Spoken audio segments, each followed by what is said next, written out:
And I talk to anybody that would ask me, anybody wants to know, I'll tell you the good, the bad, and the ugly of Mm-hmm. the whole of the Yes, whole and we field. keep it real over here, so we want to know all of it.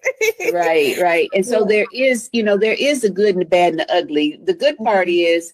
is that when we close, Mhm. we have a substantial large check, Yeah. not like a regular, 9 to 5 job, where your check may be, you know, in the low, let's say maybe $1,000 you get every 2 weeks.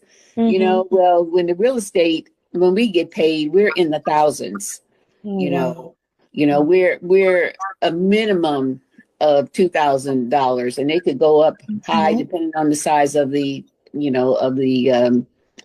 property that your commission would be.